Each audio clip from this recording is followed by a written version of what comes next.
Hello, friends. It's Chapo. Everyone for the Daily Beast who, like, I don't know, works in, like, the fucking basement of One World Trade being like, Stephen Colbert has a moment with fucking Nigella Lawson for the past 6 years. Guys who, like, their family trust spent $500,000 to get them this degree. They're like, all right, you can write one op-ed. And the op-ed is always like, Bernie Sanders acts like an asshat again. Like, I saw an oppo dump today that was it was definitely like a Biden oppo dump, right? Where it was gotta be right, where it was like, oh, Bernie Sanders compared workers in Vermont to slaves, and the entire article was that he like evoked wage slavery. Yeah. Which, by the way, would put him in the same company as Frederick Douglass, yeah, who said the exact same thing. Yeah. No, wage slavery is a slur now. Yeah, no, I mean, and that was by that Daily Beast guy Scott Bixby. He's the next absolute clown I want to shout out. This is in Daily Beast this week. Bernie bros are loud, proud, and toxic to Sanders' campaign. Damn right. Yeah, they're so toxic that he's a leading national poll for the first time ever. He's going to win, man. He's going to win. It's okay. Yeah, no, I mean, they sent the Keystone Cops to kill John Wick. No, yeah. No, taking this contract in 2020 is like the scene in Heat where the cops show up as they're coming out of the bank and they're like, doo-doo-doo, time to make an arrest. Yeah. I think they got caught with their pants down. I think they really thought Warren was gonna. Yeah, she was gonna solve the problem for them. Right. They thought like we don't have to take a firm anti-left line, but we can avoid Bernie by all. Well, I don't even think they thought Warren was going to win. They thought that Warren was going to effectively grief Sanders' campaign. Yeah. To make it so that neither she nor him could win. But what it turned out was her supporters aren't really his. And she actually split Biden and Buttigieg's support. And I think they thought this would kind of be settled by now. Should have given Diamond Joe more Dexes. No, That's but you're really right. Like, how you solve this. They were asleep at the wheel in 2016. And they've done it again in 2020, and now it's January. Like I said, less than 2 weeks before Iowa, he's going up in every single poll and indicator. Nowhere to go, but up. He's going up, and Biden is going down. Beep. And there's so many times, like we've joked about this. Now they're just like, oh fuck. Yeah. What are we gonna do? Get Bixby on the case with the Bernie bro shit. So let me just read a little from Bixby here. Senator Bernie Sanders has called their behavior disgusting. Would-be supporters of the Vermont Independent have cited them as the reason they can't endorse them. The guy he's referring to there is John Legend. Yeah. That's who he's talking about. That would have been if you lose John Legend. That would have been a huge get. I mean, you think Joe Rogan's big? John Legend is in every H&M dressing room in the country. His campaign has even privately apologized to rivals for online pile-ons that cross the line into open harassment. And still, the Bernie Bro army marches on. Oh, damn right. Straight to Berlin. That's where he's at. The internet has been perhaps the Sanders campaign the most useful tool for organizing the candidate's most fervent fans, whose ride-or-die loyalty to Sanders has long outlasted his first campaign for president. But like Star Wars, Rick and Morty, and Taylor Swift before him, this is like your Sanders choice, is grappling with how to channel the best parts of that support, the engine behind his massive rally crowds and commensurate fundraising numbers, as he is sequestered on Capitol Hill for the impeachment trial of Donald Trump, while discouraging a toxic wedge of fandom that threatens to distract from his campaign and turn off potential supporters. That fucking paragraph is so perfect, Matt. Because Matt, you're 100% right about this. These people could not be more not honest, transparent, like Kurt Bardella. That they view all of this as a TV show. Yes, it's their stories. And like when he talks about like the fandoms of Taylor Swift, Rick and Morty, and Star Wars, like Bernie Sanders is dealing with this same problem. Oh, you know those three things that are hugely popular in mainstream culture? Yeah, their problem is that certain people are performatively annoyed by people who like them. It has no impact on their cultural. One way to avoid that problem is to not be on Twitter 18 hours a day. Well, yeah, but I know that's difficult. I know. Well, see, the thing is that part of this is their aestheticization of politics, and the other of it is because they totally understand things through Twitter and being online. They honestly think that the Bernie bro thing is why Hillary beat Bernie last time. if you ask them, why do you think Hillary was able to hold off Bernie, they will say, well, we were able to remind people that his supporters were a bunch of bros.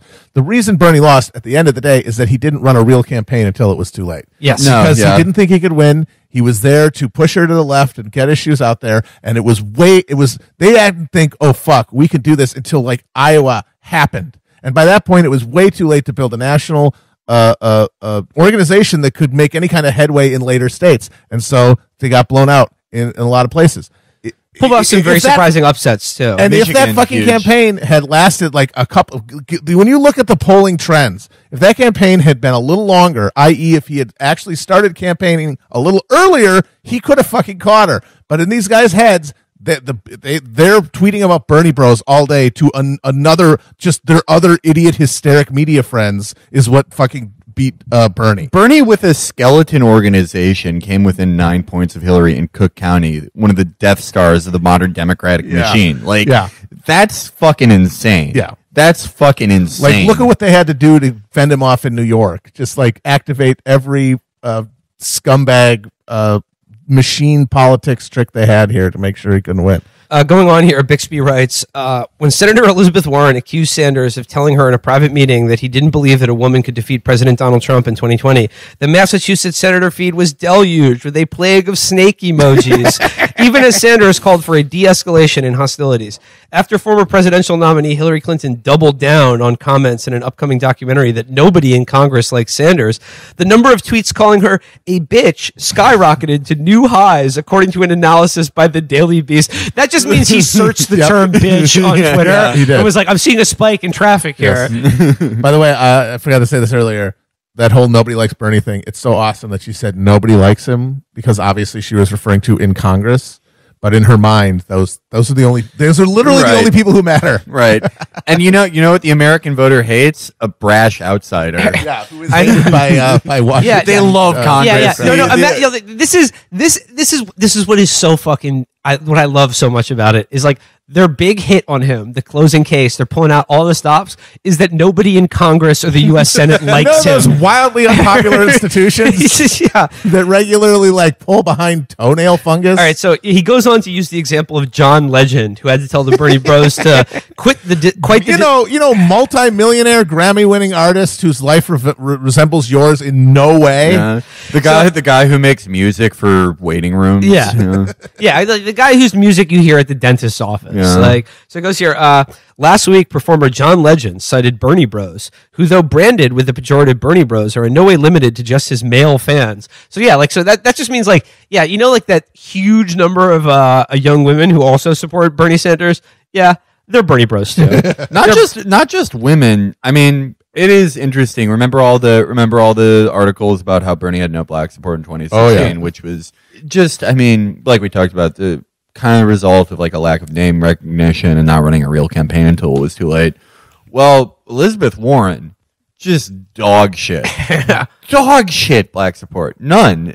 Like Pete Buttigieg even worse. And it's like, interesting. Very interesting. So, but same thing, just how a lot of those bros are actually women. A lot of those bros are black, or they're anyone but white men. They're anyone but there's nothing about that. So they're doing quite the disservice to Sanders as a reason he was backing Warren's candidacy. Try not to drive people away with your nastiness, Legend tweeted. I will happily vote for him if he wins the primary. Chill. In response, some users replied with the poop face emoji. Oh, no. Oh, no. They are, like I said, this is fiend shit. This is licking the baggie when you're fucking like it's 5 a.m. in the morning. Like it's real bad. Yeah, no, they're jonesing. It's not working as well as it used to. Moving on here, like the other thing that we were talking about last week is like when the snake emoji gate was happening and the CNN did their like ludicrous assist for Warren in that fucking debate. Oh boy! Like, you know, Matt, I know you were concerned at the time because it seemed like whether this works or not, which it clearly didn't. It did not. Hugely backfired. No one gave a shit. No, not just didn't give a shit. I think it really turned a lot of people off Warren. Yeah, and I think there's a lot of Warren supporters who actually moved to Bernie. Not a lot, but like enough that like Warren is trending down ever since this thing happened. I mean, if you earnestly do care about the future of the country, you know, to use a pompous and kind of empty phrase, but the way people think about it, and you're struggling with who to support, and somebody comes up with this fucking ticky-tacky bullshit that has nothing to do with any actual issue facing anyone's life. How could you not be like, oh, this is what you're gonna do? This fucking bullshit? This is a court intrigue horseshit that like the Clintons do. Oh, no, but I know you were concerned that like it just meant that the real enemy, Joe Biden, is skating away when like this is the moment when that like everyone should at least claims to be interested in defeating him should be training their fire on his record, on his long public record of seeking to means test, adjust, or let's be honest, cut Social Security. Yeah. Right? Here's the thing. That I'm not even worried about that anymore, because what's happened is that the Sanders campaign has started counterpunching. I was worried for a second when Zephyr Teachout wrote that thing about how Biden and his family are corrupt. Yeah. And Sanders apologized for calling them corrupt. Yeah. I don't think he should have done that, because they are manifestly openly corrupt. And I'll read another article in a second about that.